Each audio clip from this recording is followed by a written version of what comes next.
Hey everybody, Randy Patterson here with Boomerocity, and I've got a very fun and interesting interview for you this time around.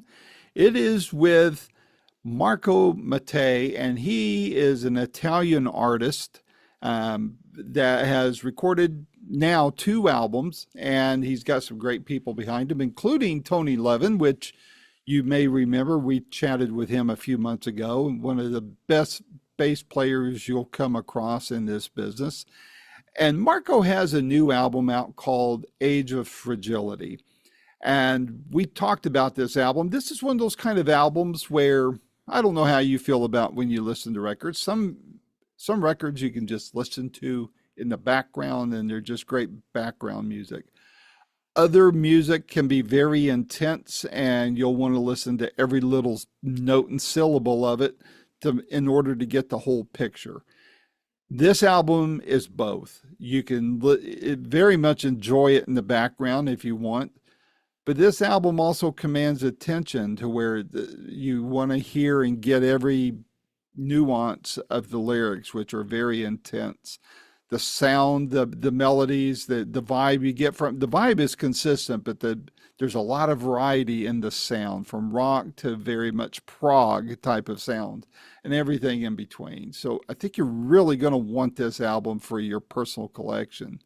This interview's fun. He's Italian, so get your Italian ears on and listen to his accent, which is very lovely. I think you women will probably swoon over him.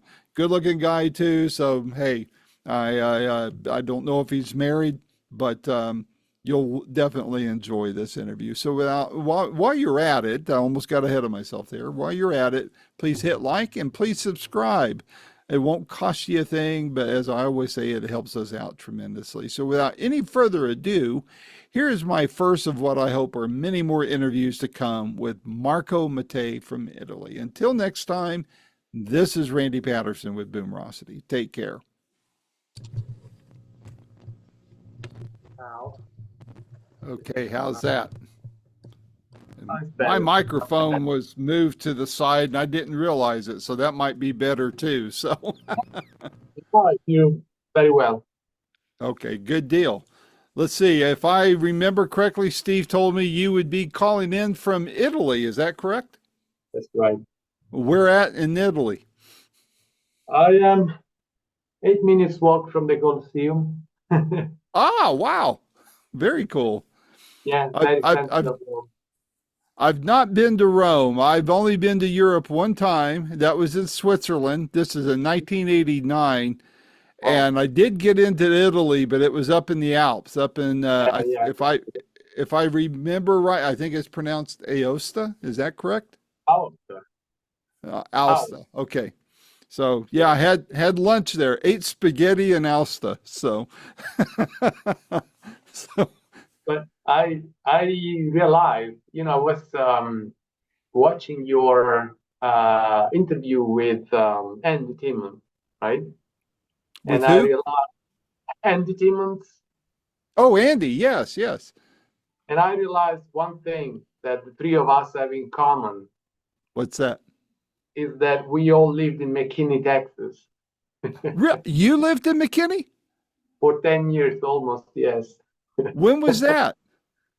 Well, I moved back to Italy in 2023, so 2 years ago. I was there from 2014 to 2023. Well, I moved here to East Tennessee in 2013. No. Gosh, I've been here 11 years, so whatever that is. I didn't Yeah, sleep well well, last night, so I yeah, moved here almost 11 and a half you're years right ago. before I moved in. Yeah, and it's crazy. Of course I went to Guitar Sanctuary, and I've seen a lot of concerts from Andy. But the funny thing is that I used to meet him. I met him a few times at Whole Foods in what's called that in Fairview. Yeah. Well, how it is small world after all, right? Funny, So, right? You go and man, interview an Italian guy, and you figure out that you live in the same place in the U.S.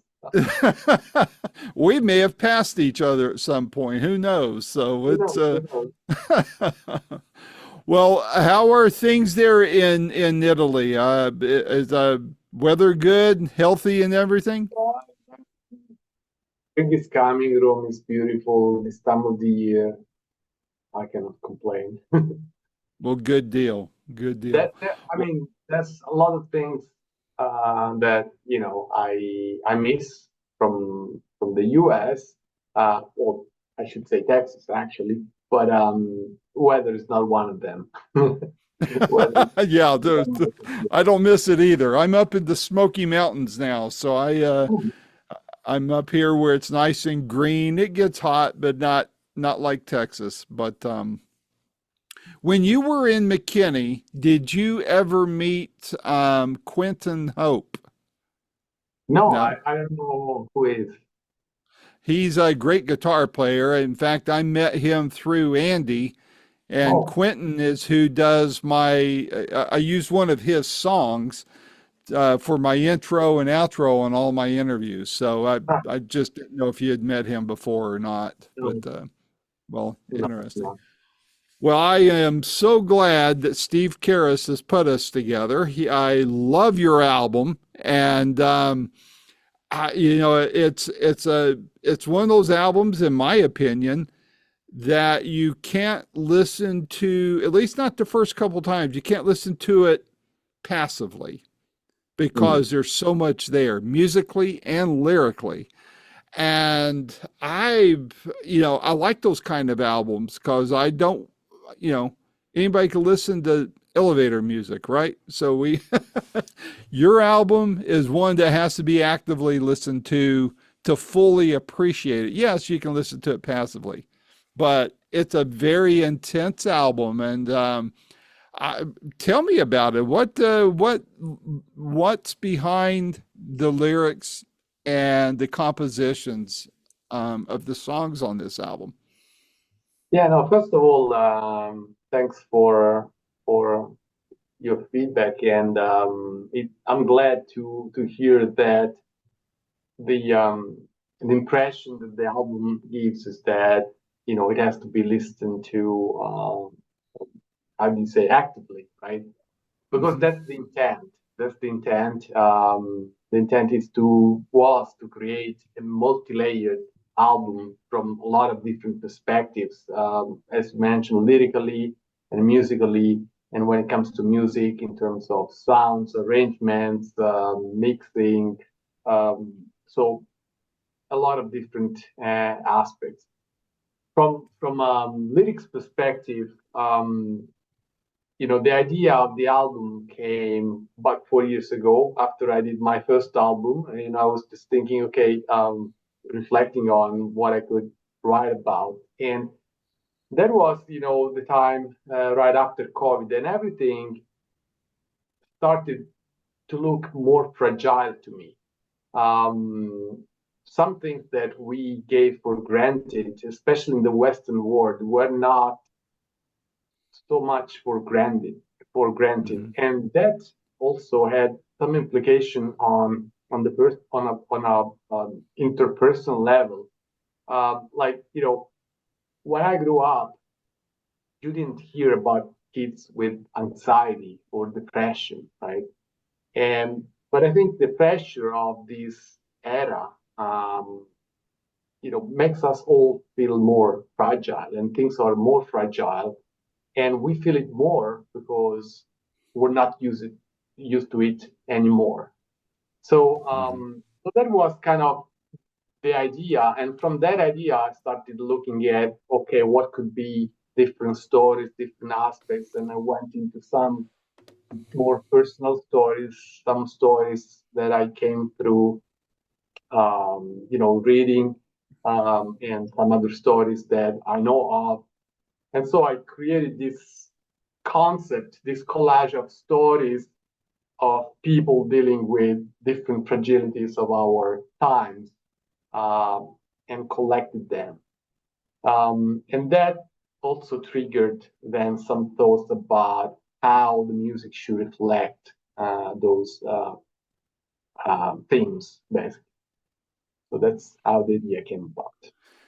Is I know it's different with a lot of different songwriters, and I don't know how it is with you, but for me, when I write, especially something that is very close to the heart, to me that can be a very vulnerable thing to do. And and for me, I'm not a songwriter, I'm not a musician, so for me to share something of a personal level in my writing, to me, it can be you can feel very exposed. And if it's something where you're very sensitive, you can feel it's almost like reliving that emotion again. How is that for you? Do you feel, especially when you're performing these songs where a lot of people are going to be hearing it, where is, does that, does that make you more nervous in performing when they're such personal and such intense songs? I mean, in a way, um, relieving some of these feelings may be scary and also quite emotional, as you mentioned. On the other hand, it's very difficult, even with the closest friends and family, to talk about some things that are so intimate, right? Hmm. And it may sound like a paradox, but uh, songs are a media, and music is a media, and words in my songs are not as explicit. So it's a way, it's almost therapeutical, to talk about certain things and without being too explicit, but getting the feeling that you're communicating and you're sharing. Um, and I think, if things go as, you know, I'd like to, then people would connect on an emotional level, not knowing the details, not knowing exactly what it is about, but the objective here, the idea, the thing that would make me feel that I've done a good job is if Hmm. people connected emotionally to those songs, to those lyrics, and to the way the music delivers those feelings. Hmm. So it's at the same time it's weird because it's super personal, but it's not split. So that's kind of what protects me from doing this, right? Understood. Understood. Next sense at all. When you started recording this album, how long did it take you to record from once you started recording to the end? Was it all at one time, or did you do it off and on over a period of time, or how did that work for you? Yeah. So the way I generally work is that I prepare demos of the songs that are very detailed. So I play all the instruments. I think of all the arrangements. I get really into the detail. I'm not the kind of person that goes in the studio with some high level idea. I like to have in mind exactly how it's gonna sound, and I like to record it to hear what it actually sounds, right? So it took me about 3 years to write the songs and to do this kind of demos. And then I wanted to go to a studio to record them, and I did that with a very close friend of mine. His name is William Galiotto. He plays keyboards, an exceptional musician. We grew up together. He plays with some major bands here in Italy, and he liked the songs, and he said, "Okay, let's do this, right?" And in my previous album, I had Jerry Marora playing on a couple of songs, and Hmm. that was great. But we never met in person. We worked remotely, right? That was exactly during the COVID time, so everybody was working, just exchanging tracks. And so I thought it would be great to actually go to a studio there with Jerry because he's amazing, of course, but he has the kind of groove that I was looking for to create those atmospheres, right? So I contacted him. He was available. So we booked in June of 24. We booked 1 week at his studio in Woodstock, New York. The Oh, studio is called Dreamland. And he said, and the idea is, okay, let's record the core band, guitars, bass, drums, and keyboards. And he said, so you're coming with a keyboardist, you're playing guitar, you have a bass player. I said, well, no. Is there anybody? I mean, I know Woodstock is a place where there's a lot of musicians. Anybody you would recommend? And he said, let me check if Tony Levin is available that week. And Tony as well had contributed to my previous album, same way, remotely, always through Jerry, right? And I was super lucky because he was in between tour, and so he was available that week. So we met that 1 week, which was just amazing in this studio, and we recorded all the songs as a band. And then after that, I spent a few more months doing some overdubs, guitars, and other instruments. Like I like play bouzouki as well, mandolin, other stringed instruments, and then of course vocals. I had different singers coming in and recording. Some of them actually recorded their tracks remotely and sent them to me. So it took another about 3 months to complete the album. And then I spent about 6 months mixing and mastering it. And that's one thing that I love to do. So I did it myself. I'm very passionate about the sound. I have a very clear vision about how it should sound. So I enjoy it. So I did it myself. So it took from June. I finished maybe in January, February, and then it's gonna be published in May. So yeah, very good. that was the process. Tony's a great guy. I interviewed him a while back, and he is, not only is he a great bassist, but he's a great human being too. And we know some of the same people and all that. But he was a fun interview. His last album was a very good one. I don't know if you heard it, but Yeah, I did, and actually we were honored. He was finishing it, and he played a couple of tracks while we were in the studios. I don't remember the title of the one where he uh, it's a choir and he quotes all the drummers' names. That was just hilarious and amazing at the same time. So yes, great, absolutely great guy, of course, and I love the album. yeah, it's very good. Very good. Very intelligent man too. Very intelligent. Were there any surprises for you when you went in, started working on this album? You had your other album before, and so, like you said, that was a distributed or remotely recorded type of album. So you had one set of experiences there, but in this new album, were there any surprises that you were not anticipating? Well, I tried to maximize the time in the studio, so I prepared the session, very very carefully. But still, when you're in the studio, um, you're not prepared for some things. Like for me, working in the studio with such a I don't know, this kind of guys, they are reference musicians for all the community, the musicians community. So I didn't expect how emotional it would be for me. That was a little bit of surprise, and also managing. I mean, it's a weird situation because they're playing your stuff, so they expect you to tell them what they should play, right? And I'm like, guys, you're such great musicians, and you have some reference. So, but sometimes I had to.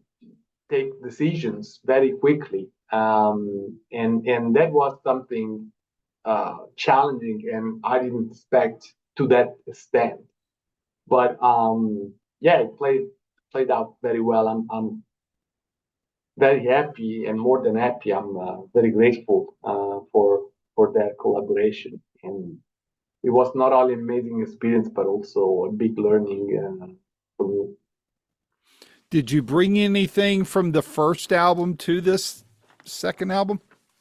In terms of what do you Well, mean? songs and what you learned from the first album. What what kind of experiences did you bring with you to put to work on this new album? Yeah, I mean, all the songs were composed after the first album was closed, so I didn't bring any song from there because it was all based on this concept. I had some songs, but I didn't bring them into this.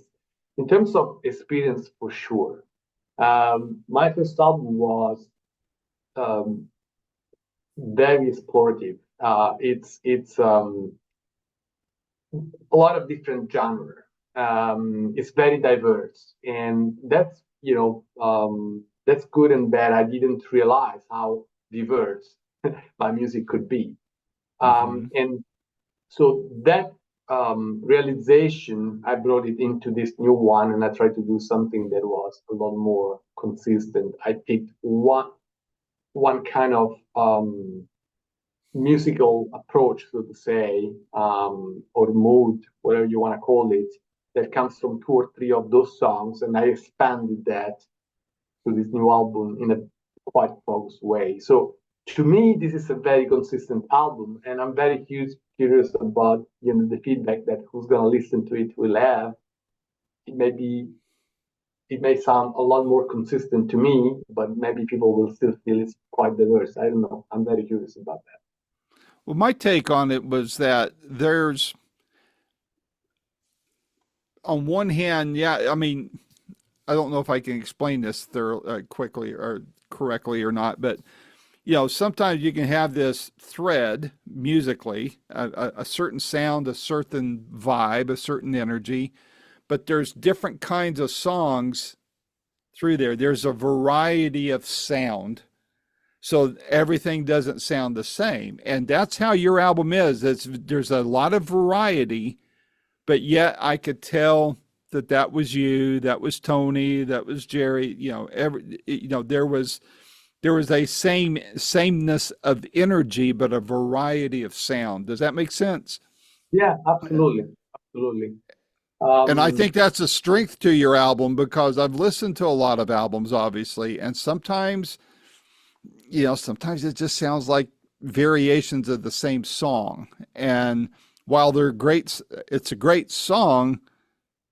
That's it. It's a great song. There needs to be a lot of other songs that are also great on there. And that's what I like about your album, Marco, is that there's a continuity of energy and feel and vibe, but a variety of sound, and I love it. so going back to the initial point you had about the active listening, right? One of the concepts that I try to uh, put at work into this album is that, to me, music has all these different elements. You got the harmony, you got the melody, you got the arrangement, the sounds, the rhythm. Uh, you got the lyrics. You got these five, six elements. And when I listen to a lot of music that is available today, I find it boring because everything, each of these aspects is something that you already heard. It's a reference, it's a cliche in a way. It's in the same harmony as many other songs you've heard, and so on. There's also a lot of music, like Trey Gunn has this label, 70 Media, that I'm working with.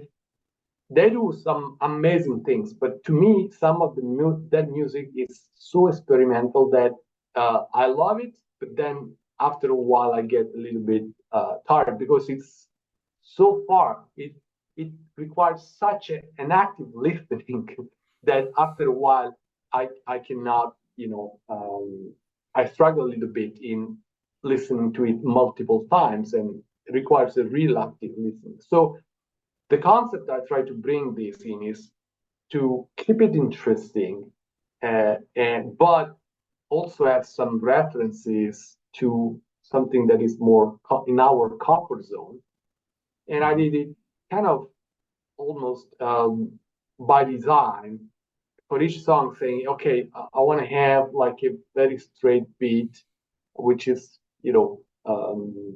something that you feel familiar with, but I want to use an unfamiliar harmony. Or I want to use a familiar harmony, but some weird lyrics, or more straightforward lyrics. But here I want to have a melody that is not expected, or a structure of the song that is not expected. You wouldn't expect here to be a chorus or a verse, but there's gonna be one. So I try to work on keeping this thing interesting by changing using some of these elements in a less familiar way and balancing them with something more familiar. And I think That's, that creates that. My aim was creating that active listening, but not too tiring.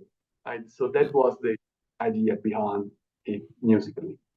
I think you're very successful in that, Marco, and that's why I was saying, in the beginning of our chat that, it's an album that to get the full benefit, you got to listen to actively, but you can also enjoy just letting it play while you're working or relaxing or whatever. It accomplishes both very, very well.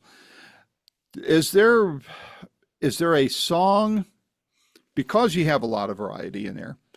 Is there, I know this may be a hard question to answer, and I always ask artists this, but is there a song that you would point to as a calling card? And because there's going to be a lot of people that have not heard of you before that are going to want to check out your album.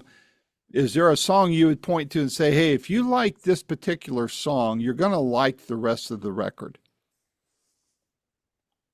That's a very hard question. To me, each song has a meaning in the album. So I see this album very much as a whole, not Right. as a collection of songs. So that's why it's particularly difficult to answer that question.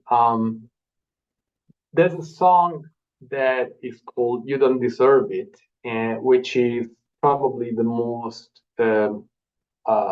energetic or closest to rock kind of song, Mm-hmm. which I think people may like.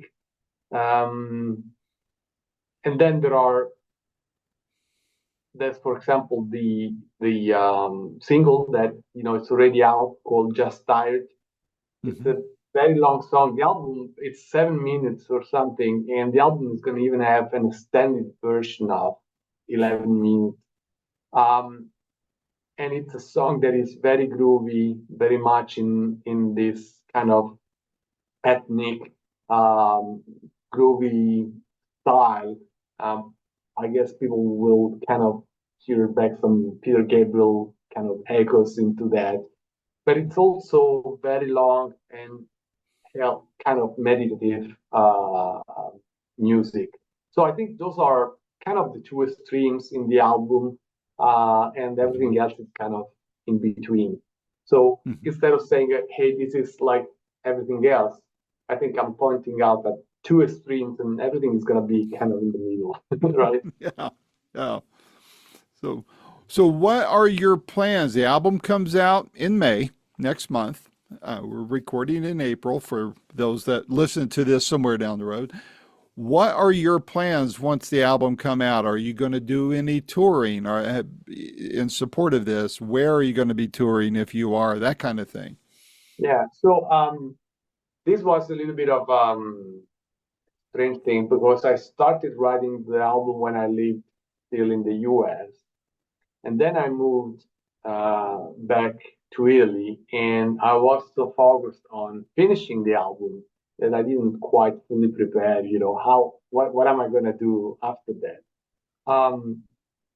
I'm trying to put together a band to play live, but I don't have I haven't finalized that yet. I hope, I can put something together and do some dates.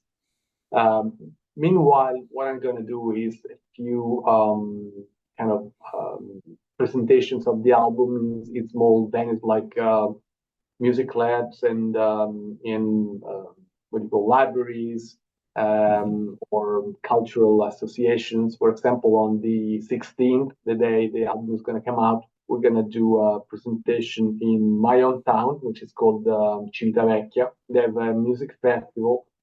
So we're going to play a couple of songs. We're going to do some interview.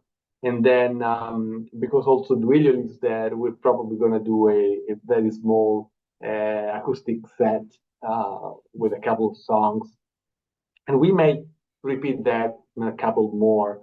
But the idea is also to put together a band, but the plans are not fully defined yet. So. I see.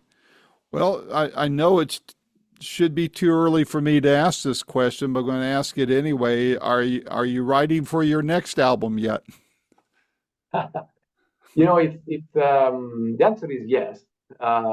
Good. And it's very weird feeling because I worked on this project for 4 years, and so for 4 years I had my mind set on that exclusively, right? So everything I'm doing artistically is for this project. And then when the record is done, yes, of course there's promotion and I'm trying to put together a band and so on. But it's kind of a vacuum. You're like, okay, what am I doing now? I mean, and so yeah, I already have some ideas, and I started already writing for follow up.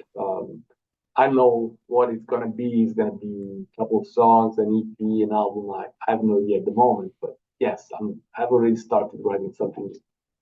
Well, good, good, because I love what I'm hearing so far, and I hope you continue to write and continue to record, and then when you come out with something, I want us to talk again like we're doing here. So it's always good to be able to help promote good work like yours.